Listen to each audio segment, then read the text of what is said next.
Ya, tim pers dan Bapak Ibu sekalian, selamat sore untuk kita semua.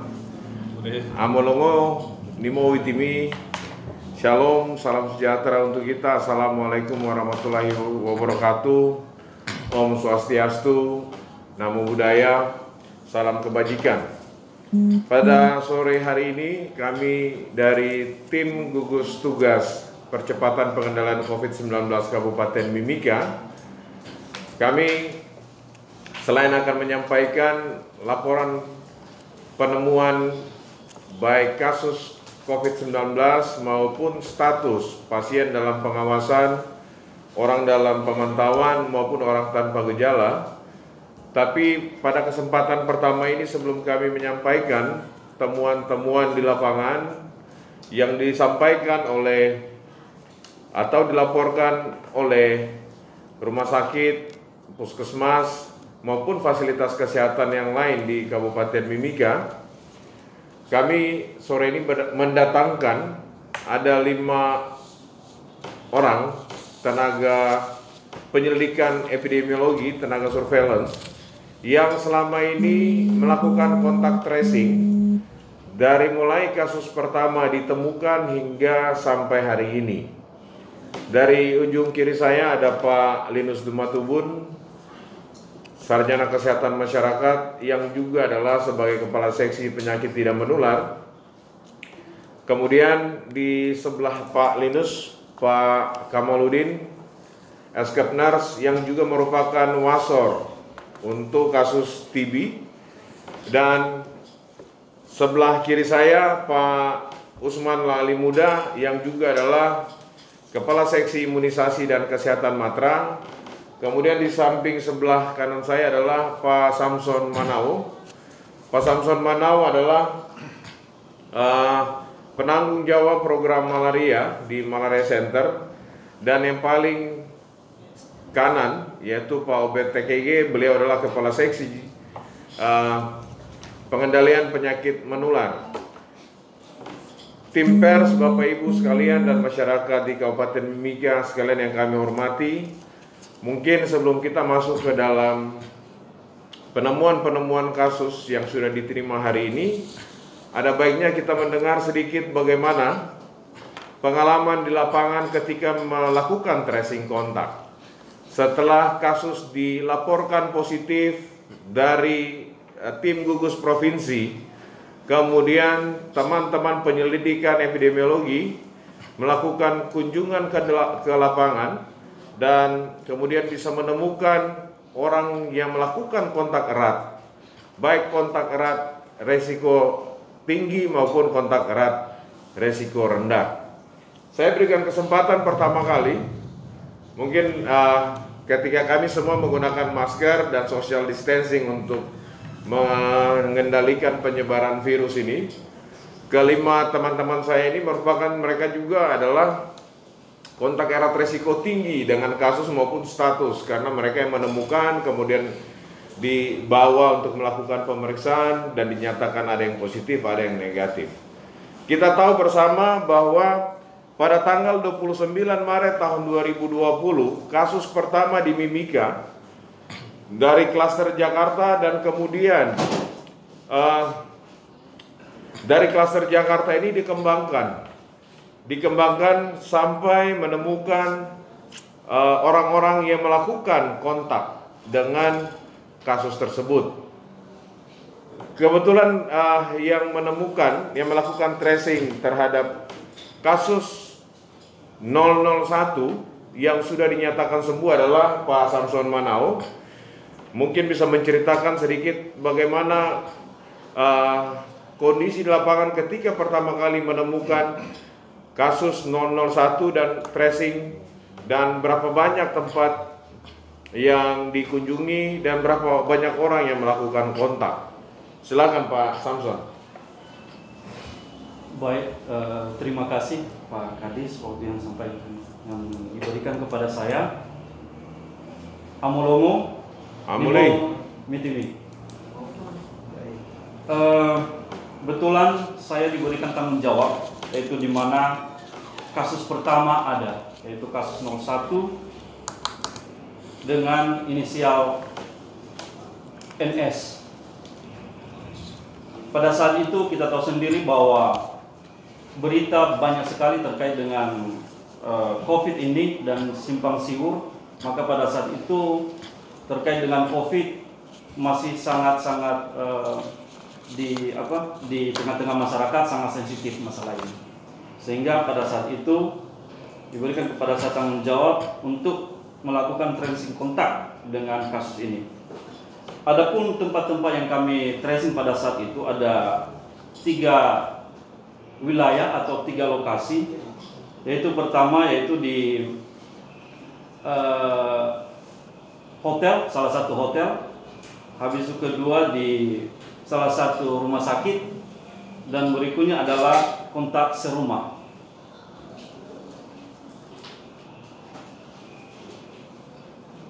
Pada saat pertama sekali kami melakukan tracing, terutama kepada kontak serumah, kami mendapatkan keluarga yang sangat kooperatif sekali. Sangat kooperatif sekali, sehingga pada saat yang tidak terlalu lama juga mereka tinggal di shelter yang sudah disediakan oleh pemerintah daerah. Begitu juga yang kami tracing di salah satu hotel di Kabupaten Mimika, di mana ada di sana kami tracing 10 orang, juga sangat kooperatif sekali, dan 10 orang ini juga semua masuk di shelter. Dan kemudian di salah satu rumah sakit ada 19 orang yang kami tracing di sana, dan semua juga sangat-sangat kooperatif, petugas kesehatannya di sana. Yang kami lakukan setelah itu adalah bagaimana kami melakukan pemantauan harian, baik yang ada di shelter maupun yang ada di rumah. Kami melakukan pemantauan harian setiap hari sesuai dengan protap, yaitu selama 14 hari. Kecuali yang di shelter, di mana di sana ada teman-teman di sana yang bertugas juga. Tapi yang teman-teman lain yang sedang dalam pengawasan maupun dalam pemantauan, kami tetap melaksanakan sampai hari ke-14, di mana tepatnya pada hari Jumat kemarin kasus 01 ya, terutama yang ada di shelter ada 4 orang dan dinyatakan sudah negatif dan sudah keluar dari shelter dan diantar langsung ke rumah di mana di Kuala Kencana. Iya. Pak Samson, kira-kira dalam melakukan kontak tracing atau pencarian kontak, jumlah semua atau seluruh kontak dengan kasus 001 pertama kali itu berapa orang? Dan itu dari klaster mana itu, Pak? Oke, baik. Dari semua hasil tracing dari 3 titik ini kami dapatkan 33 kontak, ya, yaitu merupakan klaster dari Jakarta. Klaster Jakarta pertama kali. Yang menarik adalah ketika semua kontak tracing harus diisolasi, baik orang tanpa gejala, baik orang dengan gejala ringan atau PDP, ataupun orang dalam pemantauan ODP. Kira-kira strategi sampai mereka yang kontak ini dengan kasus mau pergi ke shelter itu seperti apa? Baik, terima kasih. Yang paling pertama yang saya lakukan sendiri waktu itu adalah bagaimana mereka dulu mengerti tentang COVID ini. Karena sebelum mereka mengerti, mereka tidak akan melakukan apa yang kita mau, maupun maksudnya pemerintah mau. Jadi waktu itu, waktu saya pergi ke mereka, terutama di Kuala Kencana dan di apa yang kita tracing lainnya, sebelumnya saya menyampaikan kepada mereka apa itu COVID, habis itu kenapa harus melakukan isolasi mandiri dan kenapa harus di shelter. Kami sampaikan sama mereka sampai mengerti, mereka bilang oke, nanti kami kasih jawaban. Tapi tidak lama setelah itu mereka menghubungi kami, Pak, kami siap melaksanakan itu. Ada penolakan enggak? Awalnya ada, tapi tidak semuanya satu orang waktu itu dia merasa bahwa dia mampu melakukan itu di rumah. Dari 33 kontak tracing yang melakukan kontak langsung dengan PDP atau pasien 001, berapa banyak yang bergejala waktu itu? Kalau kita kita sesuaikan dengan dalam presentase, ya kalau kita sesuaikan presentase hanya tidak sampai 10% yang bergejala. Oke.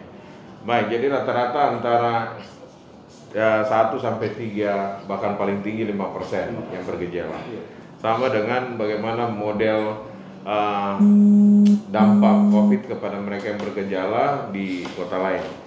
Dan mereka hari ini semua yang klaster Jakarta masih dilanjutkan atau sudah ditutup dari kasus 001? Dari kasus 001 kita lihat dari range atau sesuai dengan masa inkubasi, dan ada juga doubling time-nya sudah ditambah, berarti sudah selesai. Ya, artinya klaster 001 kasus 001 klaster Jakarta untuk menurut tim penyelidikan epidemiologi dinyatakan close, clear, selesai. Gitu. Baik, ada klaster yang lain yang sangat menarik adalah klaster Lembang. Klaster Lembang adalah merupakan klaster terbanyak, bahkan menghasilkan generasi kedua di Mimika yang menyebabkan transmisi lokal. Klaster Jakarta, sebagaimana tadi sudah disampaikan oleh Pak Samson, dari kasus 001 tidak menghasilkan transmisi lokal. Yang menghasilkan transmisi lokal yang paling pertama sekali adalah klaster Lembang. Silakan Pak Kamal. Baik, terima kasih Pak. Ya. Saya Kamal. Klaster Lembang ini pertama kali kita tracing itu tanggal 24 Maret 2020. Ya, seperti kita ketahui bahwa klaster Lembang ini yang paling banyak menghasilkan PDP dan pasien konfirmasi. Jadi dari klaster Lembang ini yang terkonfirmasi adalah 02 YTM, kemudian 03 DNL, kemudian 04 SYR, kemudian 05 LBH, 06 SND, 07 ATR, 08 HNP, kemudian 010 LBS, kemudian 012 RLH. Nah, 03 sendiri yang kami tracing kemarin itu menghasilkan kontak 30 orang. Nah, kontaknya adalah kontak serumah, kemudian ada di 2 klinik swasta di Kabupaten Mimika, kemudian 1 rumah sakit swasta, kemudian tempat ibadah. Nah, 03 ini sudah menghasilkan generasi kedua, yaitu 014 istrinya. Itu kontaknya 31 guru di salah satu sekolah di Timika, kemudian 39 siswa. Kemudian 03 ini juga sudah menghasilkan atau ada turunannya 023, itu adalah atas nama LBT menantunya yang saat ini masih dirawat. Kemudian klaster Lembang ini juga menghasilkan 012 RLH yang kemudian ada turunannya itu 011 ya, atas nama RMS yang mana dia RMS ini ada 25 kontak yang sudah kami tracing. Kemudian 012 ini saat ini anaknya hasil rapid testnya positif ya. Kemudian klaster Lembang ini belum berakhir, masih ada PDP yang baru yang 2 hari lalu kita rapid test hasilnya positif. Itu Pak, terima kasih. Baik, Pak Kamal, jadi total semua orang yang kontak dengan klaster Lembang kira-kira berapa banyak itu? Puluh atau ratus? Total untuk klaster Lembang ini 200 orang, sekitar 200 orang Pak. 200 orang ya. Kalau dari satu PDP, kalau kita lihat kasus 03, dia pergerakannya sampai di mana saja nih Pak? 03 ini cukup banyak kontaknya ya. Pertama kontaknya ada 30, kemudian dari kontaknya itu yang positif sekarang 2.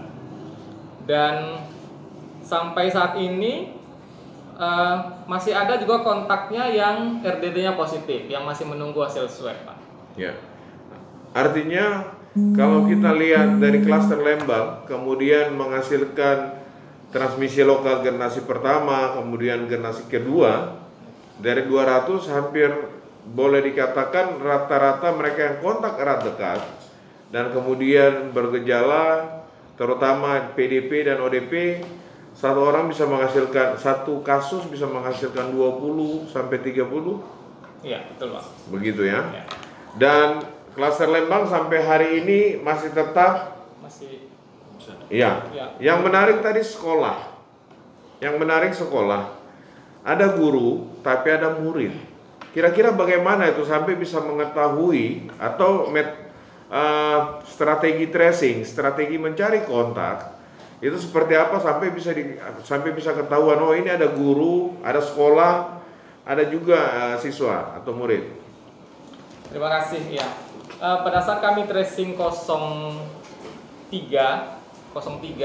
itu 014 ini adalah kontaknya sebetulnya.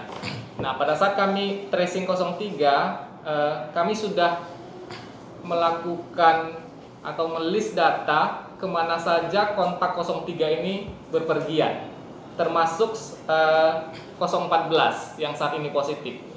Nah, pada saat itu kami sudah list kemana saja pergi, kemudian 014 mengatakan bahwa semenjak beliau sakit masih mengajar, kemudian masih ke sekolah, jadi ketemu sama guru-gurunya, kemudian ketemu sama muridnya.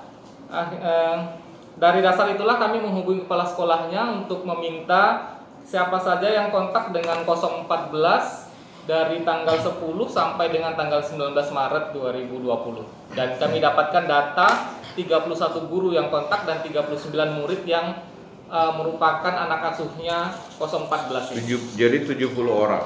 Ya. Ini termasuk kontak terbanyak ini. Ya. Setelah kontak terbanyak kedua setelah kontak dari kasus 003. Kemudian apakah sudah ada rencana untuk melakukan screening? Ya, jadi manajemen kasus terhadap 70 orang yang sudah kontak erat dengan kasus 014 ini. Baik, Pak. Untuk saat ini 31 guru ini sudah kita tracing sebanyak 11 orang yang sudah selesai, yang lainnya belum. Kemudian ada juga kemarin guru yang tidak mau di tracing sehingga tidak bisa kita datangi, tetapi ada banyak juga guru yang kooperatif yang sudah datang. Kemudian ada beberapa itu yang sudah kita kerjasama dengan puskesmas setempat untuk melakukan tracing. Sedangkan untuk murid memang kita agak kesulitan karena memang tidak ada nomor telepon yang bisa kami hubungi, kemudian kebetulan gurunya 014 ini masih dirawat sehingga baru 2 murid yang bisa kita tracing. Selebihnya yang 37 belum. Baik. Tetapi bisa dipastikan bahwa apakah kepala sekolah ini juga sudah tahu dan sudah menyampaikan kepada orang tua daripada siswa, supaya jika misalnya anak-anaknya atau guru yang ada di sekolah tersebut misalnya mengalami tanda gejala, itu bisa menghubungi puskesmas atau tim gugus. Ya, terima kasih, Pak. Untuk yang guru maupun murid, kemarin memang kami sudah bertemu dengan kepala sekolahnya. Kemudian bagi guru yang belum di tracing itu bisa ke puskesmas sesuai dengan arahan, kemudian itu sudah disampaikan di WhatsApp grupnya sekolah tersebut. Kemudian untuk yang siswa juga sama, kemarin kami sudah merencanakan atau sudah melakukan untuk mengumpulkan di sekolah, tapi ada beberapa yang tidak hadir. Nah, yang tidak hadir ini bisa ke puskesmas terdekat untuk melakukan pemeriksaan kesehatan. Ya, dari 70 orang ini kan baru separuh itu. Ya. Kurang dari separuh yang sudah di follow up. Dari mereka yang di follow up, berapa yang muncul gejala atau timbul gejala sampai sore hari ini? Dari yang sudah kita tracing, yang ada gejala ada dua orang. Ya. Baik, terima kasih.